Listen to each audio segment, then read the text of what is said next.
Assalamualaikum warahmatullahi wabarakatuh. Jadi kali ini kita akan belajar tentang abdomen.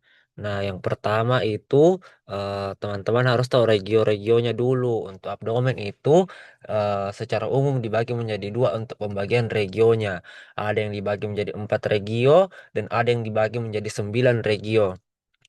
Yang pertama untuk pembagian 4 kuadran atau 4 regio abdomen itu gampang saja. Yang pertama dibagi menjadi kuadran kanan atas, kuadran kiri atas, kiri bawah, dan kanan bawah. Untuk penamaannya sesuai dengan terminologi saja. Kalau atas itu superior, karena dia di kanan berarti superior dextra, superior sinistra, inferior sinistra, dan inferior dextra.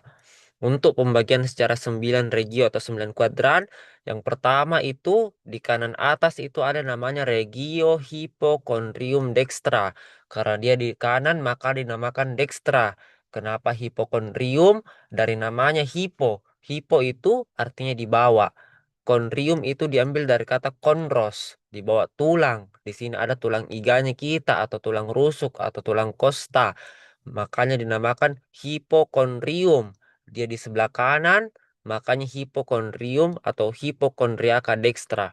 Yang kedua, nomor 2 ini namanya bukan hipokondrium lagi, tapi namanya menjadi epigastrium atau epigastrika. Kenapa epigastrium? Diambil dari kata epi. Epi itu di atas. Gaster. Gaster yang dimaksud di sini adalah perut. Dia di atas perut. Nomor 3. Nomor tiga dia di sebelah kiri di bawah tulang. Berarti hipokondrium atau hipokondriaka sinistra. Lalu nomor 4. Nomor 4 itu di pinggangnya kita. Pinggang itu kita sebut dengan lumbal. Jadi namanya regio lumbalis dextra. Lalu nomor 5. Nomor 5 teman-teman lihat di sini ada umbilikus, makanya namanya regio umbilicalis. Lalu nomor 6. Di pinggang lagi sebelah kiri kita sebut dengan regio lumbalis sinistra. Lalu nomor 7. Tempatnya kanalis inguinal. Makanya kita sebut dengan regio inguinalis dextra. Lalu nomor 8. Nomor 8, dia di bawah perut. Perut itu gaster, di bawah itu hipo.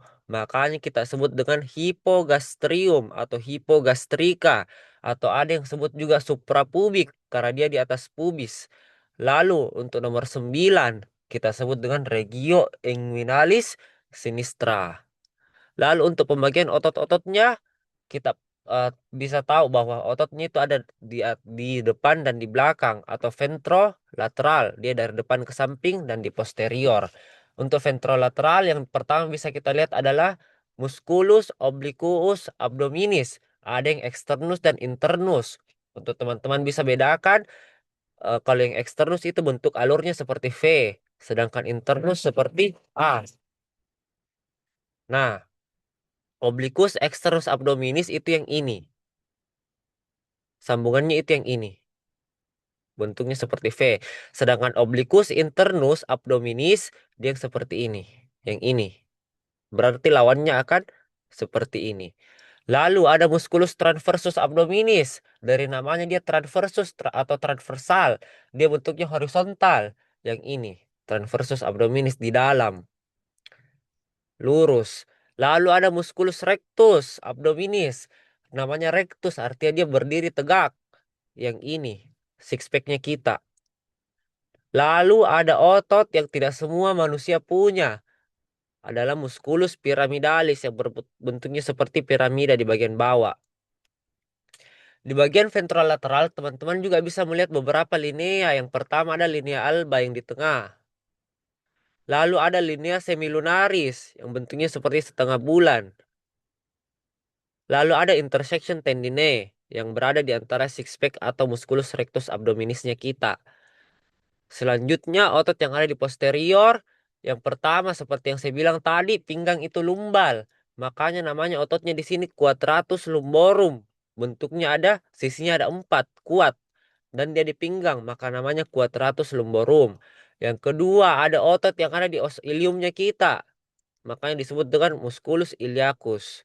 Lalu ada musculus psoas mayor dan psoas minor. Oke, demikian teman-teman. eh, meetingnya kita tentang gastroenterohepatologi di bagian dinding abdomen.